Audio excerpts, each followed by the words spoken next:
Assalamualaikum warahmatullahi wabarakatuh. Kembali lagi dengan saya Ahmad Bustanul Arifin. Pada kesempatan kali ini saya akan menyampaikan salah satu informasi nih kepada Bapak Ibu semua terkait dengan petunjuk teknis tata cara pelaksanaan verifikasi dan validasi hasil pemutahiran data mandiri PDM tenaga non ASN. Di sini Bapak Ibu semua bisa cek, bisa simak ketentuannya apa saja dan bagaimana cara memverifikasinya. Silahkan disimak. Sebelum kita ke informasi ini, coba absen terlebih dahulu nih dari kabupaten kota mana saja sih Bapak Ibu semua berasal, di kolom komentar di bawah ini. Contoh saja Bondowoso hadir mas, Situbondo hadir mas, Surabaya hadir mas, Bandung hadir mas, di kolom komentar di bawah ini. Sebelum kita ke informasi ini, alangkah baiknya Bapak Ibu bisa like, comment, share, dan subscribe channel saya. Kemudian Bapak Ibu juga bisa ikut telegram saya di @abah channel. Atau Bapak Ibu juga follow TikTok dan Instagram saya di @arifin_. Kali ini Abah Channel telah memiliki sebuah website yang Bapak Ibu bisa kunjungi nantinya di www.abahchannel.com. Serta dan jika Bapak Ibu berkontribusi pulsa pada Abah Channel ini, Bapak Ibu kirimkan pulsa nomornya berikut di bawah ini. Langsung saja kita lihat petunjuk teknis tata caranya berikut ini. Nah, pemutahiran data tersebut Bapak Ibu semua menindaklanjuti dari Surat Kementerian Agama Republik Indonesia yang tertanggal 25 April tahun 2024 tentang verifikasi dan validasi hasil pemutahiran data tenaga non-ASN di Kementerian Agama Bapak Ibu semua. Jadi, di sini disebutkan bagaimana langkah untuk memverifikasi data tenaga non-ASN tersebut. Seperti apa sih? Coba kita lihat bersama-sama. Petunjuk teknis di sini. Petunjuk teknis tata cara pelaksanaan verifikasi dan validasi hasil pemutahiran data mandiri atau PDM tenaga non-ASN. Ketentuannya adalah verifikasi dan validasi dimaksudkan untuk memastikan tenaga non-ASN masih aktif bekerja pada satuan unit kerja Kementerian Agama dan sesuai dengan persyaratan yang tertuang pada Surat Menteri Pan-RB nomor B1511 MSM 0100/2022 tanggal 22 Juli tahun 2022 perihal pendataan tenaga non-ASN di lingkungan instansi pemerintah. 2. Verifikasi dan validasi hasil PDM tenaga non-ASN dilakukan oleh masing-masing satuan unit kerja melalui admin satuan unit kerja yang ditunjuk sesuai dengan tanggung jawab dan tingkat jenjang wilayah kewenangannya. 3. Pelaksanaan verifikasi dan validasi PDM tenaga non-ASN tanggal 26 sampai dengan 29 April tahun 2024. Jadi inilah batas waktunya, sangat pendek sekali Bapak Ibu semua, yaitu sekitar 4 hari, 26, 27, 28, 29. Admin satuan unit kerja menggunakan sistem aplikasi dengan akun yang telah diberikan oleh Biro Kepegawaian Sekretariat Jenderal. 5. Verifikasi dan validasi wajib memperhatikan prinsip ketelitian dan tanggung jawab. Ingat, di sini harus teliti. Bagi verifikatornya harus teliti dan juga harus bertanggung jawab tentunya Bapak Ibu semua. 6.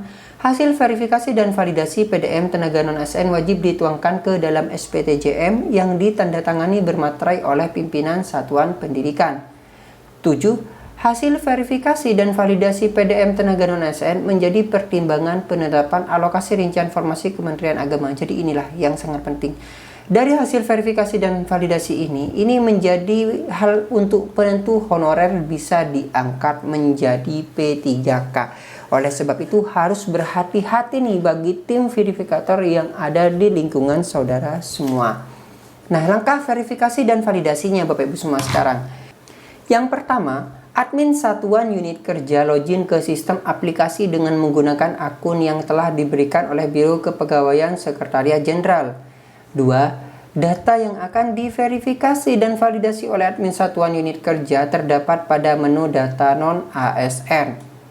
3. Admin satuan unit kerja melakukan verifikasi dan validasi hanya pada profil tenaga non-ASN yang berstatus peninjauan. Jadi yang bisa dilakukan itu yang hanya peninjauan. Tentunya yang peninjauan ini sudah submit Bapak Ibu semua. Kalau misalnya belum submit, maka mungkin tidak bisa muncul fitur peninjauan. Yang di cross check apa saja? Di sini yang pertama adalah data pribadi. 1. Cek dan pastikan kesesuaian data pribadi seperti NIK, kemudian nomor kartu keluarga kakak, dan nama foto terbaru. 2. Data yang dapat disesuaikan dengan nama yaitu nomor KK dan foto terbaru. B. Riwayat pendidikan. Cek dan pastikan kesesuaian dokumen yang diunggah dengan data yang telah dicantumkan pada aplikasi. Data dan dokumen dapat diperbaharui jika terdapat kesalahan berkategori minor dan berikan tanda centang pada valid apabila data sudah sesuai dengan ketentuan dan berikan centang pada kolom tidak valid apabila data yang diunggah tidak sesuai dengan ketentuan dan wajib memberikan catatan pada kolom tersedia. Jika tidak valid nih, maka wajib dilakukan sebuah catatan. Apa ketidakvalidannya? Mungkin foto tidak sesuai atau apa tidak sesuai, seperti itu Bapak Ibu semua. Kemudian C. Riwayat pekerjaan. Cek dan pastikan kesesuaian dokumen yang diunggah dengan data yang telah dicantumkan pada aplikasi. Data dan dokumen dapat diperbaharui jika terdapat kesalahan berkategori minor dan berikan tanda centang pada kolom valid apabila sudah data sesuai dengan ketentuan dan berikan tanda tidak centang atau centang pada tidak valid apabila data yang diunggah tidak sesuai dengan ketentuan dan wajib memberikan catatan pada kolom yang tersedia. Kemudian SPTJM non-ASN. Cek dan pastikan kesesuaian dokumen yang diunggah dengan data yang telah dicantumkan pada aplikasi. Dokumen dapat diperbaharui jika terdapat kesalahan berkategori minor dan berikan tanda centang pada kolom valid apabila data sudah sesuai dan tentukan berikan tanda centang pada kolom tidak valid apabila data yang diunggah tidak sesuai dengan ketentuan dan wajib memberikan catatan pada kolom yang tersedia. Data jabatan. Admin satuan unit kerja mengisi data proyeksi jabatan tenaga non-ASN, jenis proyeksi jabatan sesuai dengan kualifikasi yang dipersyaratkan serta unit organisasi.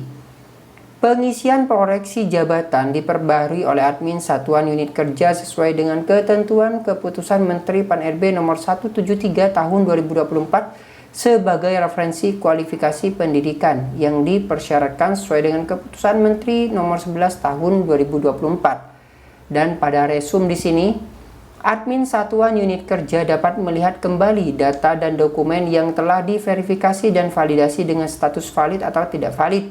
Berikut catatan penjelasannya. Terdapat kesimpulan dokumen valid atau tidak valid. Akumulasi masa kerja akan tampil secara otomatis setelah ditetapkan valid. Admin satuan unit kerja dapat melakukan final status pemetaan alih daya.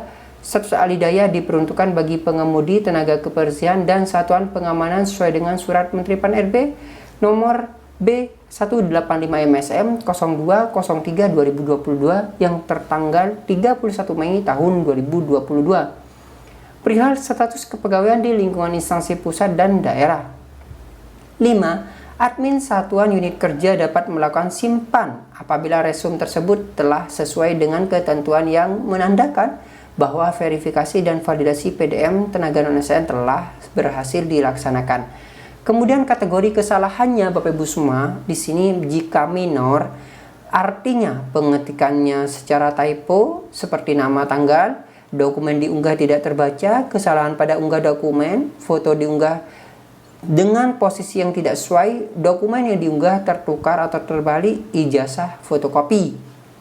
Nah, ini bisa menjadi minor. Sedangkan untuk mayor, jabatan yang tercantum pada lampiran 2 surat BKN, rekayasa pemalsuan dokumen, akumulasi masa kerja tidak mencapai 2 tahun, terlampir dokumen SK Pramubakti atau sejenisnya namun pekerjaan termasuk dalam kategori jabatan yang tercantum pada lampiran 2 BKN. Status keaktifan tenaga non-ASN dapat dilakukan apabila disetujui pengaktifan kembali dengan mengunggah surat permohonan dari pimpinan satuan unit kerja SPTJM tenaga non-ASN dan pimpinan satuan kerja dan lampiran dokumen pendukung lainnya serta wajib menyampaikan penyebab pengaktifan kembali. 6. Bagi tenaga non-ASN yang mengalami perpindahan satuan unit kerja maka dapat disetujui dengan mengunggah surat permohonan dari pimpinan satuan unit kerja SPTJM tenaga non-ASN dan pimpinan satuan kerja tempat asal dan tempat tujuan tenaga non-ASN bekerja dan lampiran dokumen pendukung lainnya serta wajib menyampaikan penyebab perpindahan satuan unit kerja. Pendampingan dan pemantauan. Nah, di sini untuk kolom 6 ternyata Bapak Ibu semua, bagi yang mutasi pindah tenaga honorer itu diakumulasi di sini. Kalau kita melihat dari surat yang diedarkan oleh Menpan ini, maksudnya oleh Kemenak ini Bapak Ibu semua. Pendampingan dan pemantauan. Pendampingan dan pemantauan verifikasi dan validasi PDM tenaga non-ASN dilaksanakan oleh tim dari Inspektorat Jenderal Kementerian Agama. Jadi itulah petunjuk teknis yang bisa disampaikan. Jadi sangat lengkap sekali barusan juknisnya. Mungkin Bapak Ibu semua masih belum mengetahui, dan tentunya Bapak Ibu semua jika ingin mengupdate sekarang datanya sudah tidak bisa lagi. Karena terakhir sepertinya tanggal 19 dan telah dilakukan validasi mulai tanggal 25 ini, April 2024. Semoga informasi ini bermanfaat bagi Bapak Ibu sekalian. Bagi yang belum subscribe atau ingin mengetahui perkembangan update terkait dengan honor, subscribe saja Aba channel ini. Kurang lebihnya semua maaf. Terima kasih. Wassalamualaikum warahmatullahi wabarakatuh.